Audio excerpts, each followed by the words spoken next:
There's a story out now about the Pittsburgh Steelers and who exactly they're targeting at quarterback. We've got one quarterback in the NFL draft, but three free agents who could be available to the Steelers and be players they pursue. Joining me to talk about those three players is none other than Josh Taylor of KDKA TV. He's going to break those down with me. We're going to give our opinions on which player they should be going after, which player they will be going after, and how this could all play out. Also, the one quarterback that they're looking at in the NFL draft, what's the likelihood of them getting them in the first round, the second round? Who could fall to them in the first round that may help them override looking at the quarterback position if another position player who's that good is within reach. Finally, we'll also get to talking on some salary cap. It's a full action-packed show of the Locked On Steelers podcast. I'm your host, Chris Carter. Let's get into it.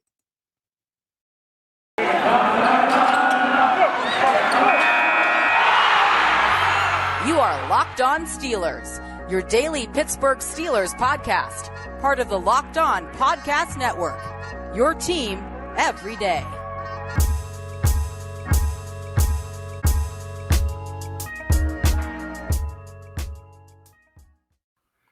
And welcome to the Locked On Steelers podcast. I'm your host, Chris Carter, bringing you your daily dose of all things in the Pittsburgh Steelers. As always, you can follow us on Apple, Spotify, Google Podcasts, Odyssey, and YouTube. If you're enjoying this video, hit the like button, hit the subscribe button to our YouTube channel to get all of our daily content. We thank you for making the Locked On Steelers podcast your first listen every day. If you want to help us out even further, give us a 5-star review with a positive comment on Apple Podcasts, and you'll get a special shout out at the end of the show. Joining me today, recurring guest, Josh Taylor, KDKA TV. You know him, you love him, he's the man. Josh, how you doing?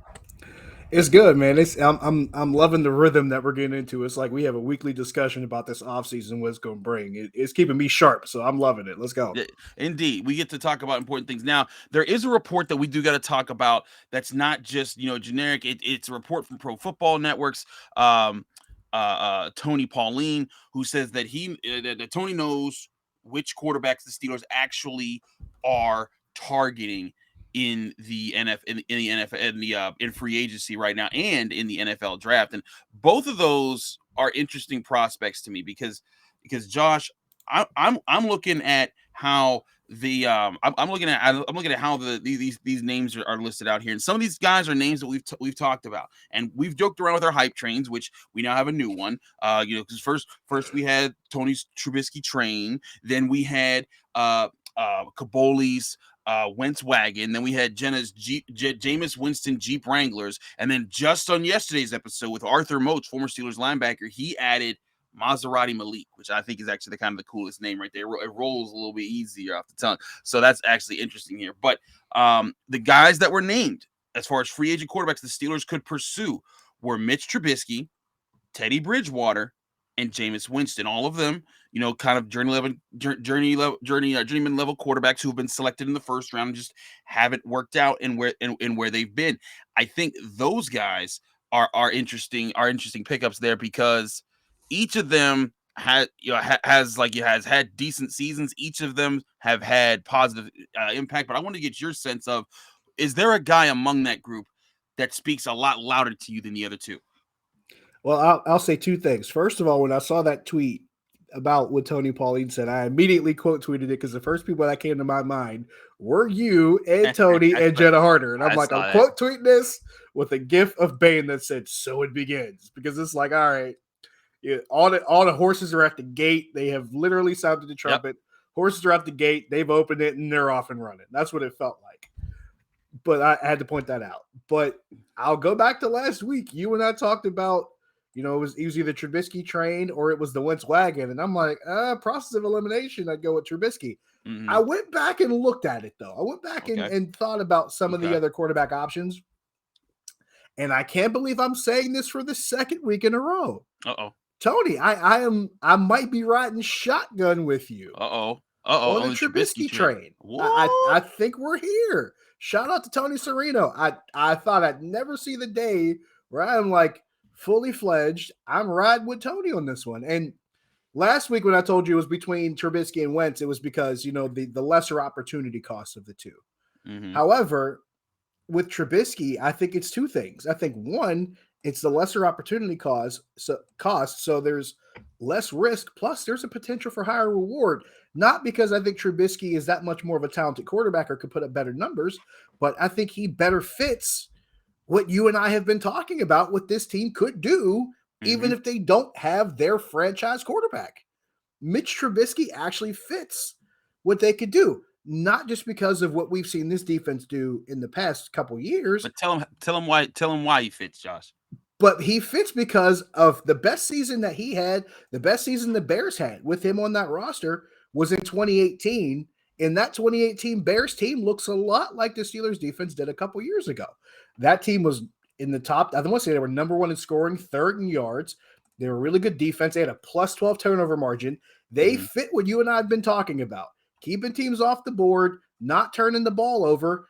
And to boot, they had a pretty efficient run game too. So you add that in there with Jordan Howard and Cohen. And by the way, Cohen was the leading receiver for that team out of the backfield. I started adding things up and I'm going, wait a minute, pretty good run game, running back leading a receiver, defense kept points off the board, good turnover margin. What team does it sound like it could potentially be like? Oh, wait, it sounds a lot like the Steelers could potentially be in 2022. So the more I added it up, I'm going, okay, this makes perfect sense. Plus, he could be in an offense like Matt Canada's where, believe it or not, people, the quarterback doesn't really have the hardest job. His job is to get the ball to the guy who's supposed to make the play on that play and then stay out of the way. He could actually be the guy that serves that purpose without messing it up. And the more I thought about it, the more I looked at it, I'm going, okay, I think I got my guy. So I have my ticket in hand. I'm on the Trubisky train. Tony, this is all your fault. But after doing a little bit of homework of my own, I think Tony might be on to something. He might be. Listen, Tony was the one who said in camp back in 2019, way back when, that Devlin Hodges was going to be the man, and he wasn't the man, but he did end up starting. And I told him on the show if Devlin Hodges ain't never starting for this team, and then he had a winning record with the Steelers. But to go to both you and Tony's points, I went and pulled up the cumulative stats. If you look throughout their careers, Jameis Winston is by far thrown the most touchdowns in his career, but he's also thrown by far the most interceptions of his career. And I think that's something to absolutely, consider. He's also played 10 more games than Teddy Bridgewater, who's played approximately like 16 more games than Mitchell Trubisky. But if you look at a per game basis, you're looking at guys where Mitchell Trubisky, like you said, he's attempted the least. He attempts less than 18 passes, 28 attempts less than 28 passes per game. And actually, Teddy Bridgewater is lower than that, but he completes less than 18 passes per game. But you look at the rates here. All these guys rank under 2 touchdowns a game. All these guys rank, I'll say Bridgewater and Trubisky, they rank under 1 interception per game, and Jameis Winston over an interception per game. Now the question is for Jameis, and I'd say this for him: if he can show that he's able to that he's not throwing the interceptions like he did when he was in his early part of his career, that could be the biggest factor. The Steelers saying, okay, we'll give this a shot. I also don't think that the Saints are going to give up on him, and he may want to stay where he's at right now. That's a very good possibility. But the idea of Mitchell Trubisky actually having the edge here is not all that crazy. Again, when you start stacking up the numbers here, it kind of makes sense. Like you mentioned, in 2018, they went 12-4 with him at the starting quarterback. They had a running offense that he was dumping down a lot to the running backs, and they had a defense that really carried the team. All those things add up for you. And he's played. It's crazy enough. He's played in the most playoff games of these 3 quarterbacks, and he's the youngest. And he hasn't done well in those playoff games, but at the same time, the Steelers, like you said, the Steelers don't need a superstar quarterback. And this has been my whole point all along. Whenever I've said, I'm not, this isn't the year for the Steelers to try to trade up and go get Aaron Rodgers or something like that. This upcoming team needs to be about building around the quarterback position so that everything else is strong. And then next year you make that move at quarterback. But you can sign any of these guys to 1-year deals, 2-year deals that don't cost you too much money. And Mitchell Trubisky especially, he was sitting behind Josh Allen last year. He wasn't getting no love. He'll take a shot right now. So I hate to say it, of these three, I'm on the Trubisky train for that. But I do think that there's still other options out there. Yes, namely the quarterback that Tony Pauline mentioned in his article, the main quarterback the Steelers are pursuing in the NFL draft. We talked about him a lot on the show. It's Maserati Malik. We'll talk more about Maserati Malik and the NFL draft class, but also what might happen to say, hey, you know what, we're going to let him fall to the second round. If he's there, we'll get him. If he's not, oh well, because there are very good positional players who will fall to 20 this year and will give you a shot at getting one of those guys who could be a true difference maker. We'll talk about that at the end of the side of the break. But first, I got to talk to you guys about BetOnline.net. Football season might be over, but basketball is full steam ahead with both pro and college hoops. From all the latest odds, totals, player performance props to where the next fired coach is going to land, BetOnline.net is the number one spot for all your sports betting needs. BetOnline remains the best spot for all your sports scores, podcasts, and news all season long. It's not just basketball either. It's BetOnline.net is your best source for hockey, boxing, and UFC odds down to every single sporting event you could think of. Go check out BetOnline.net right now to see if your contest is on there, and you can make some money on BetOnline.net. Head to the website today and use your mobile or device to learn more about the trends in the action at BetOnline, where the game starts.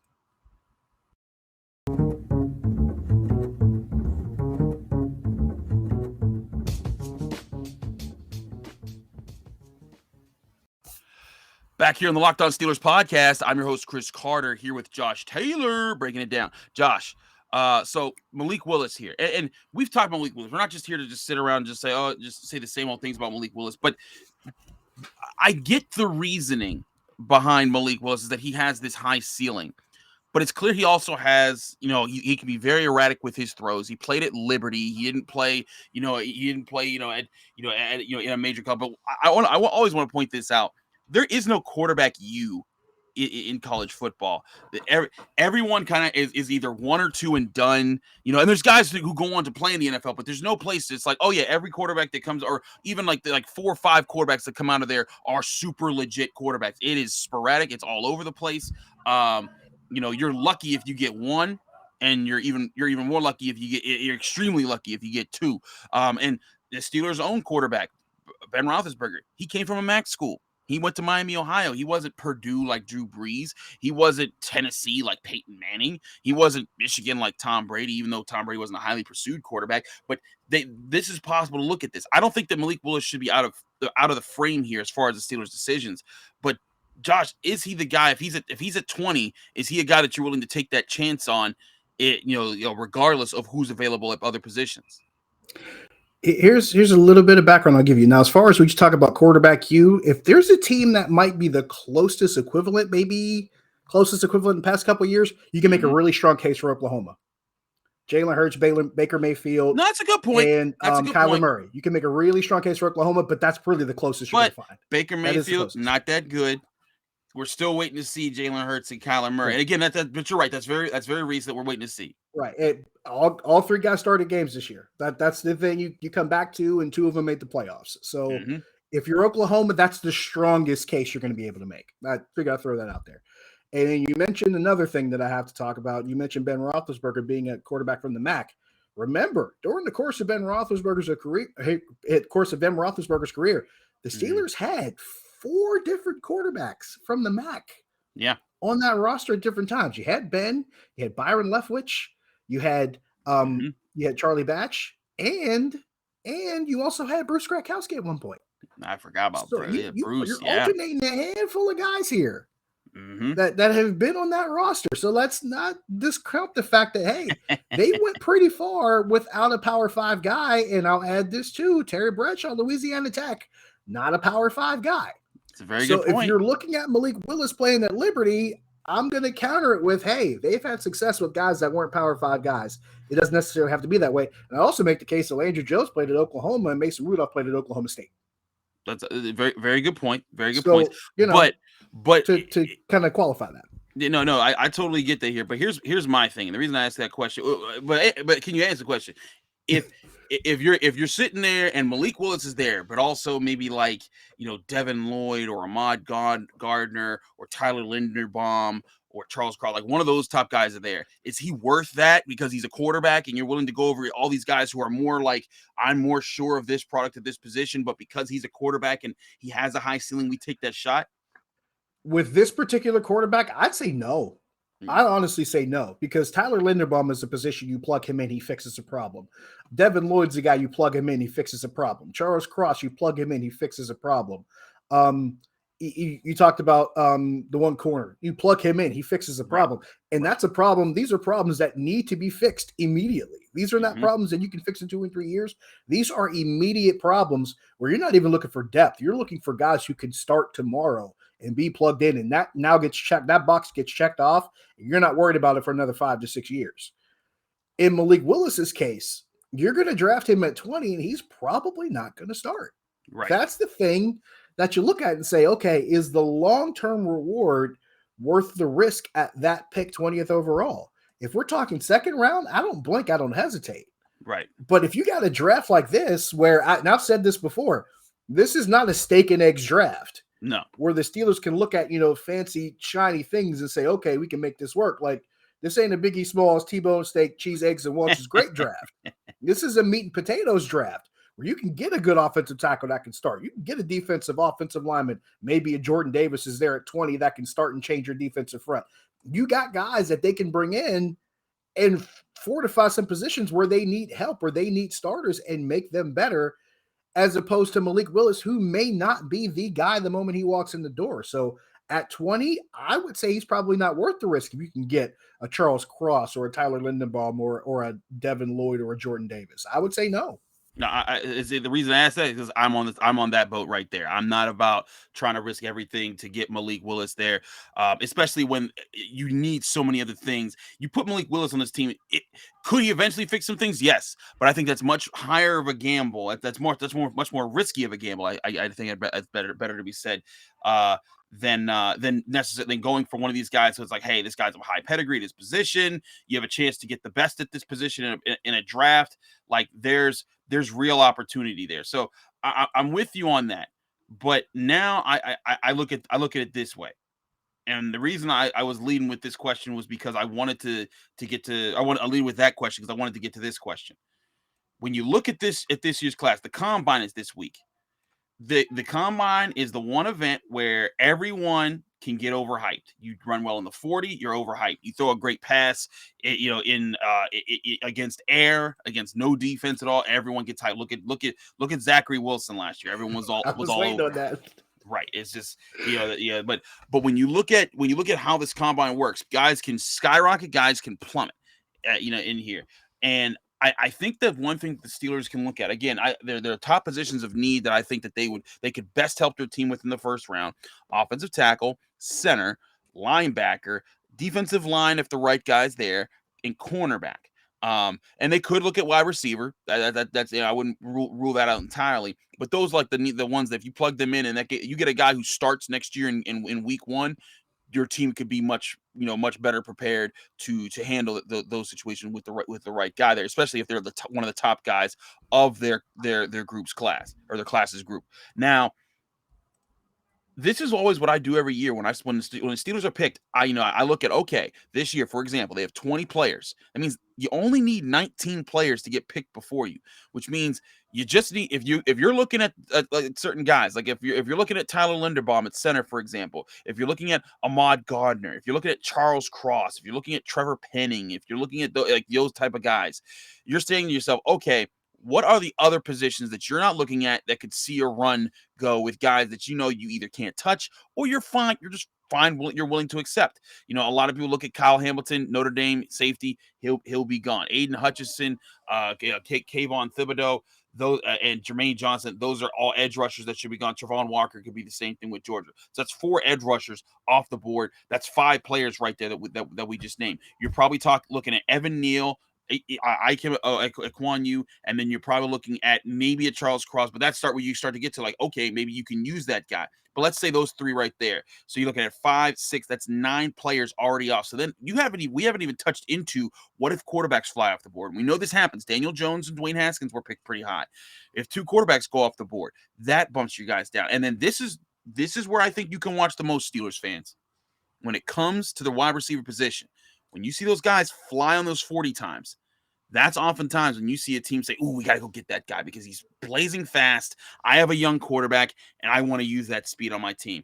If I'm a Steelers fan right now, I'm watching this combine and I'm looking for some really, really fast times. Not necessarily for the Steelers and maybe for the Steelers. Like if Sky Moore lights it up or, some guys that are in the middle rounds light it up, cool. And those are guys you can be excited about. But some of those first round pedigree guys, when you're looking at the wide receiver position this year, and it's loaded, Jamison Williams, Chris Olave, Treylon Burks, Garrett Wilson, Jahan Dotson, Drake London, all those guys right there, they could go for their first round material.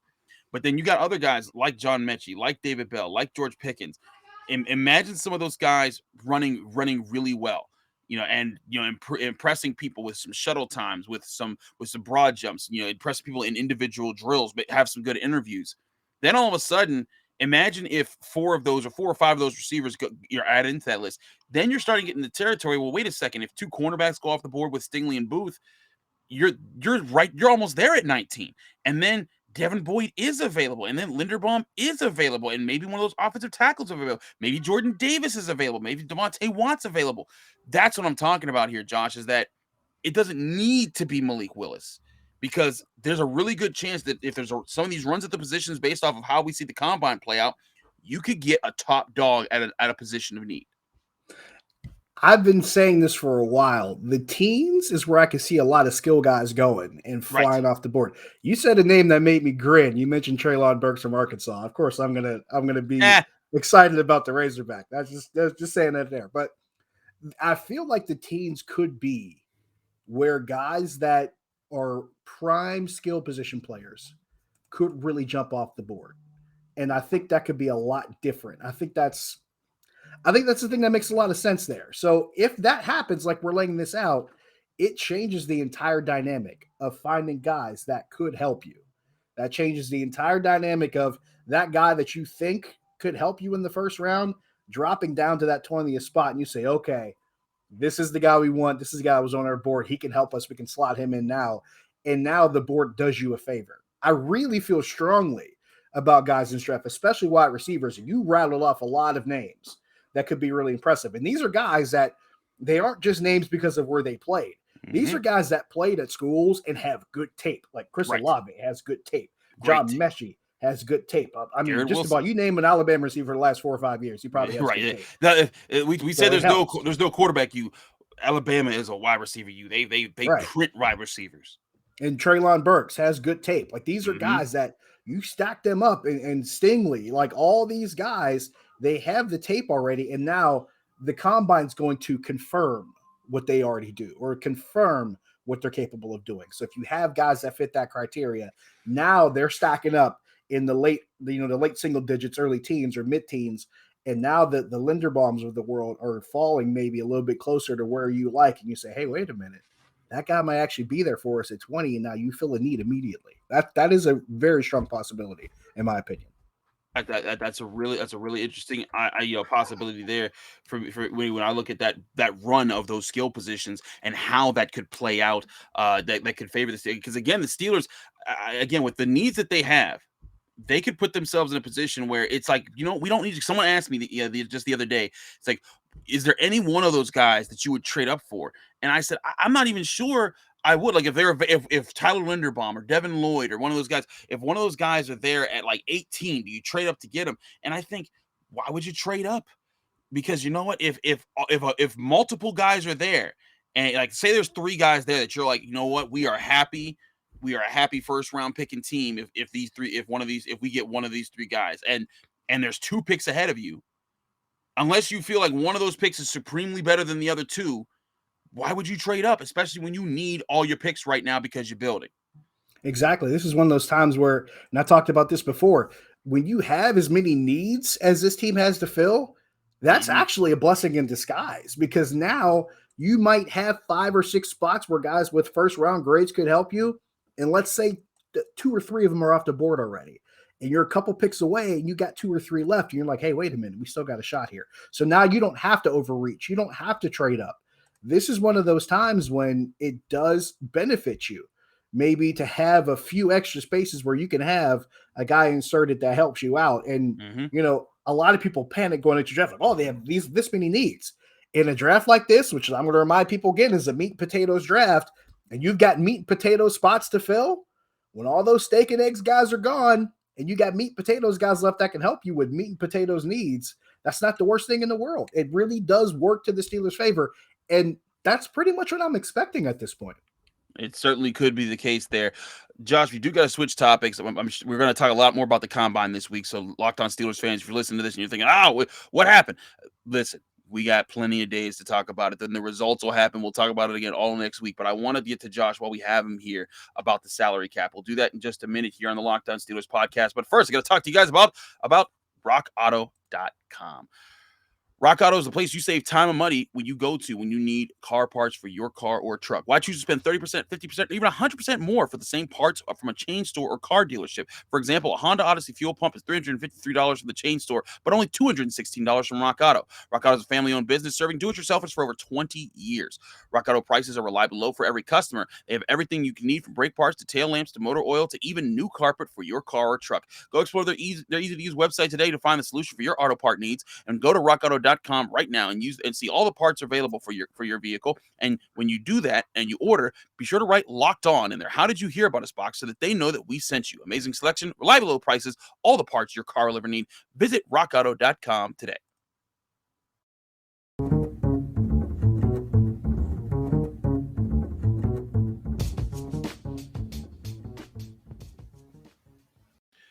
Back here on the Locked On Steelers podcast, I'm your host, Chris Carter, here with Josh Taylor of KDK TV. Josh, let's talk about the salary cap situation the Steelers are in now. Our friend Mark Capoli at The Athletic, who was on this show last Monday. If you want to go check out that show, we had a great discussion. But he wrote a piece that was talking about, Steelers offseason, their rebuilding process and the different steps to it. And, obviously there's quarterback, there's getting, free agent help and this, that, and the third. But he talked about spending your newfound money on The Athletic. And he mentioned how last year you were at a terrible position because of the pandemic. Your salary cap was extremely limited. Now your salary cap is a bit higher. Now he's basing these numbers off of SpotRac's numbers, he is basing this off of Over the Cap. But according to Mark with his article, he's saying that the Steelers should head into free agency with an expected $32 million in cap space. And Mark's projections are that with the simply restructuring contracts, mega contracts like the hit from TJ Watt, that's $31.1 million of a cap hit. Cam Hayward, who's 17.4. Stephon Tuitt, who might not even be there. That's another story of 13.9. There's guys on that roster there that you look there and you say, this guy's costing, you could do a restructure, kick the can down the road a little bit, find a way to parse that out between future years, and you can boost your money there. But in all seriousness, that's a major key that we can that the Steelers can touch on. And Josh, I think that when you're looking at the Steelers' money, Mark's saying that they can clear up to $64 million in just restructures to have that amount of money, and then add 20 to 25 more off of cutting what he says: Derek Watt, Zach Banner, Joe Schobert, and Stephon Tuitt. Now, not all those cuts are ones that I think some Steelers are like, whoa, Stephon Tuitt, is he definitely gone? We don't know, but still, you put yourself in a really good spot to have a ton of money. Absolutely. This is something that you and I have talked about this quite a bit. Outside of, whether it's been on your podcast or on my radio show, we've talked about this at length. And I thought this was a realistic possibility even during the season when you're trying to gauge guys that are going to be around and guys that won't. And I'm saying to myself, wait a minute, they can move on from these contracts that probably they don't need and save themselves a little bit of money. So it does come back around to, hey, this is a realistic thing. And it seems like really weird timing that this comes up the year after the pandemic happened when they really couldn't make that adjustment. You wonder, like, man, if this would have just happened maybe a year later, or if this situation with contracts would have happened a year earlier, you probably feel better about it. But that's not the way it happens, and things very seldom go the way you want them to. So when we're talking about this particular situation, it makes everything we're talking about with the draft, it brings it into a kind of a clearer view, because they can address some of the problems that they might have going into the draft in free agency. Right. And now it becomes a matter of, hey, how do we address this problem? How do you address that problem? So not only does it allow you to address problems, but now you can also build depth too, because you might be able to address a problem in free agency and then maybe build depth later on in the draft. You might be able to use, a day 3 pick on a guy. You're building depth behind a guy you just signed in free agency. Now you're killing a couple birds with one stone because you have some cap space to build depth or address issues. But having that cap space and having the draft picks, you're in a big position now to fill all those holes and stack a couple guys up that you can bring in along the way that add depth. Because as much as we're talking about this team needs starters, they need depth guys too. They need offensive line depth. They need defensive line depth. They need depth in the secondary and depth at wide receiver. So you got to address not only starting positions, but backup positions as well. So cap space does help you maybe address those situations as far as starters go. And then maybe draft picks help you as far as bringing depth guys in or addressing a couple positions there too as far as starters go. And then down the road, if you have a little bit of cap space left over, if you have some guys that end up being cap casualties, maybe in April and May, and maybe going into June, that helps you too as far as bringing in other guys that might bring in some depth. Maybe a special teams guy if you decide to move on from a Derek Watt. Maybe you can get yourself a special teams ace at a discount in May and June. So yeah, this becomes a situation where, it's not necessarily a snowball effect, but you can really address a lot of the problems that this team has in one or two strokes. You really could, and this is where, and this was Mark's point with that part of the article is that this needs to be the year the Steelers get aggressive. This needs to be the year the Steelers are saying we're going out and we're buying people. I know Kevin Colbert said we're not going to do things any different this year. But we do have a lot of money. I think that. The best thing that the Steelers can hope for, Steelers fans can hope for, is that's just the smoke screen that he's putting up to say, like, trying to say, like, hey guys, don't look at our cap number and how much money we have. Just think that we're gonna sit back here like normal. I think that this is their way of they're gonna go after it. The J.C. Jacksons, the Ryan Jensens, the Stephon Gilmores, the Carlton Davis, the Brandon Scherfs. One guy like that you had to, and two guys like that if you can afford them. They'll make a difference. Brandon Scherf sounds really great on this offensive line. He sounds really great for this running game. I'm pretty sure if you told Najee Harris, hey, we got your Brandon Scherf, I'm sure he's going to be really excited about that, because a guy like Brandon Scherf, not only is he a huge body, but he can open some holes too, and that makes Najee Harris's job a lot better. And whatever quarterback who's starting in 22, whether it's Mason Rudolph or insert name here, you tell that guy, hey, you got that dude in front of you. They're probably going to feel a lot better. So just that name alone is intriguing to me. But yeah, it stands to reason that, this is one of those few times, and it's one of those few situations where the Steelers maybe don't act like the Steelers. And if you're Kevin Colbert, maybe this is a year that you play all the cards close to the vest and say, hey, right, we're going to go about this the way we normally do. And, yeah, we have cap space, but, we're not necessarily using that to dictate what we do. And then you start throwing people curveballs and saying, hey, we normally don't do this, but we go and do this. Remember, there was a time they didn't normally go looking for starters in free agency, and then they went and got a James Ferrier. And they said, hey, we needed a guy. We went and got him a free agency, and it worked out. There was a time when they didn't do other things, too. There was a time when they didn't trade first-round picks, and they traded one to get Minka Fitzpatrick. So if there's a time you're going to go against the grain with what you normally do in the circumstances that you have right now that are different from what you normally see, because let's talk about them having that much cap space.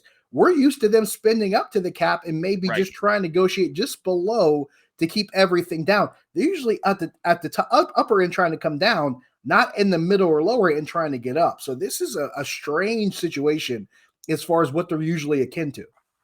Steelers fans, you never know. This could be a game changer type of year, offseason, as far as free agency, and then even what they might do in the draft. That's why we spent so much time talking about how players could fall to them in the last segment. That's why we're talking about the free agent quarterbacks. That's why we're talking about free agent superstars, guys, that they could maybe afford this year with the money that they have. Josh, we're way over time, but thank you so much for joining us here in the Locked On Steelers podcast. As always, let people know you can find you, follow you, and get more of your work. Josh Taylor HD, Twitter, Facebook, Instagram, pretty much most platforms. If you put that in, that'll work. So yeah, you can find me there. Absolutely. Thanks again, Josh, for joining us here in the Locked On Steelers podcast. I'm your host, Chris Carter. Follow me on Instagram and Twitter at Carter Critiques. You can get this show on Apple, Spotify, Google Podcasts, Odyssey, and YouTube. Hit the like button on this video if you enjoyed it on YouTube. Subscribe to our YouTube channel for more of our daily content. Thanks again for checking out the Locked On Steelers podcast. We'll be back tomorrow with Tony Serino. He'll probably be doing a victory lap about Mitchell Trubisky. Yay. But do tune in tomorrow. We'll be back on your screens and in your ears then with more on your Pittsburgh Steelers.